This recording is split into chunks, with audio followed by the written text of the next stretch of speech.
तो नमस्कार दोस्तों, इस वीडियो में हम देखने वाले हैं प्रश्नावली 1.1 कक्षा 10 की बात है और प्रश्नावली 2 यानी कि क्वेश्चन नंबर 2 है।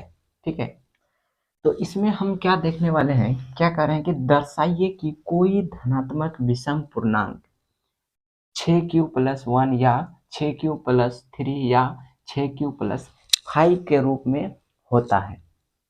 ठीक है, जहाँ पे क्यों क्या है, कोई पूर्णांक हो जाएगा, कोई भी पूर्णांक हो जाएगा।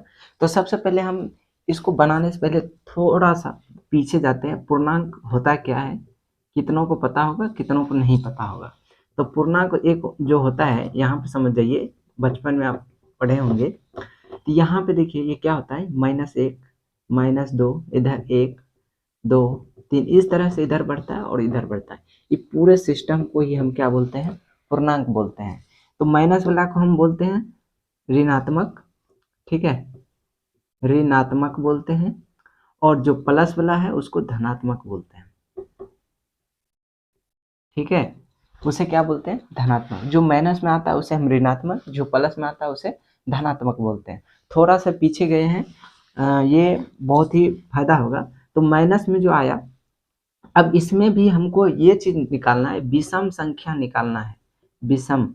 ठीक है, यानी कि आप एल्गोरिथम जो पढ़े होंगे, तो ए बराबर, पिछले वीडियो में जैसे बताएं, ए बराबर क्या होता था, BQ+R होता था। ये होता था यूक्लिड विभाजन एल्गोरिथम। ठीक है, तो इसमें जो है ए का वैल्यू जो होना चाहिए वो क्या होना चाहिए, यहाँ पे दर्शाइए कि कोई धनात्मक विषम पूर्णांक ए का जो वैल्यू होना चाहिए धनात्मक रहना चाहिए, यानी कि प्लस रहना चाहिए, और साथ ही साथ क्या आना चाहिए, विषम आना चाहिए। यानी कि हम इसे बोल सकते हैं 3 5 7 9 11, ये सभी के सभी क्या है, धनात्मक है, और साथ ही साथ क्या है, विषम संख्या है। ठीक है, तो चलिए आप थोड़ा सा आ जाते हैं अपने टॉपिक पे कि क्या इसमें कह रहा है।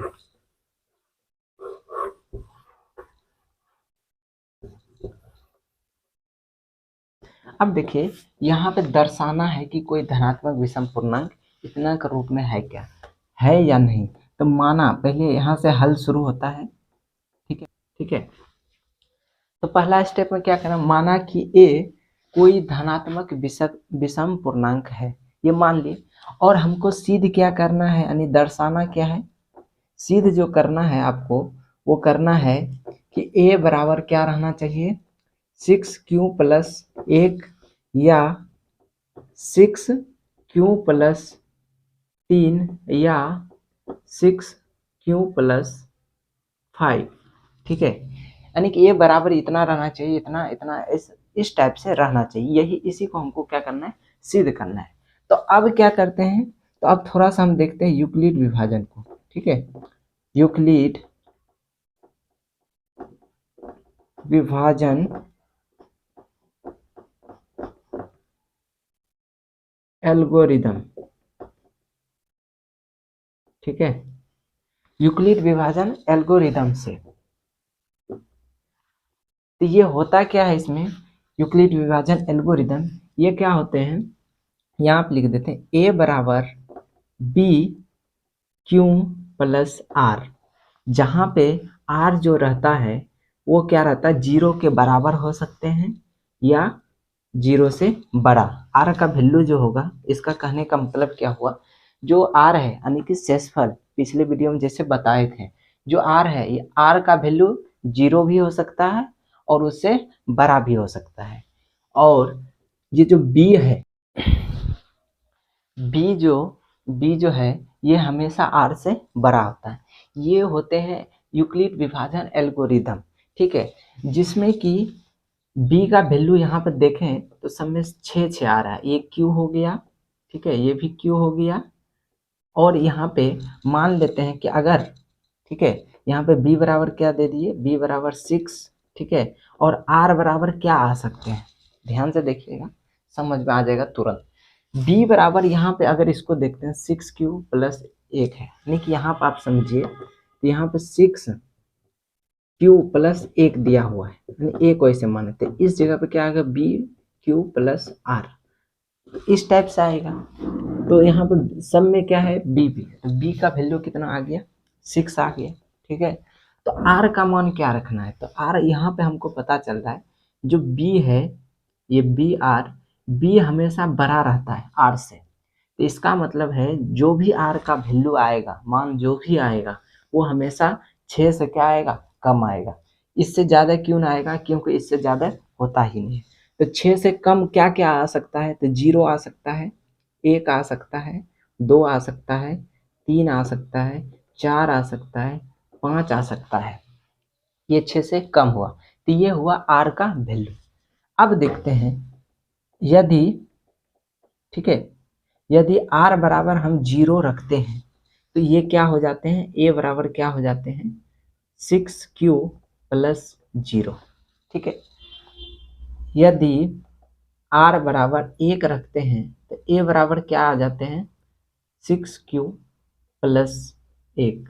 इसी तरह से पूरा मान पुट कर देंगे, 2 का ए बराबर क्या हो जाएंगे, 6q प्लस 2। देखिए ये आप ही समझ रहे हैं कि ऐसा क्यों आ रहा है, आगे इसको और डिटेल से बताएंगे कि आखिर ऐसा क्यों आ रहा है और किसको सिद्ध करना है, अभी देखते जाइए।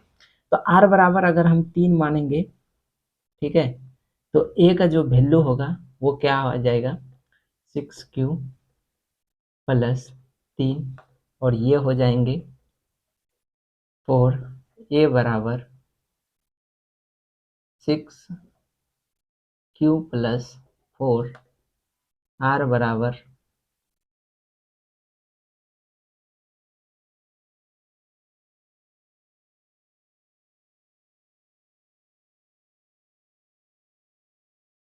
तो कुछ इस तरह से अगर मान पुट करते हैं तो कुछ इस तरह से आते हैं।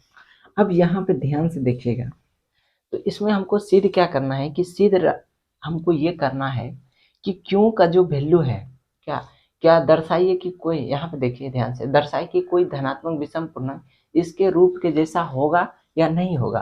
तो अब जो लिखेंगे यहाँ पे, प्रश्न से, प्रश्न से, ठीक है, प्रश्न से क्या विषम पूर्णांक वाला शब्द लेंगे। तो इसमें देखिए विषम कौन है, विषम में ये आ जाता आपका, ठीक है, ये आ गया विषम में, और ये वाला हिस्सा भी क्या आ गया, विषम में, और ये वाला भी आ गया क्या चीज में, विषम में। जब हम आर का वैल्यू पुट किए तो ये सब इस रूप जो बोल रहा था उसी के रूप में ए बराबर हो चुका है। ठीक है, तो यहाँ से हम लिख सकते हैं, या तो प्रश्न से हटा के आप अतः भी लिख सकते हैं। अतः अतः क्या लिख सकते हैं, 6q प्लस 1 या 6q प्लस 2 या 2 नहीं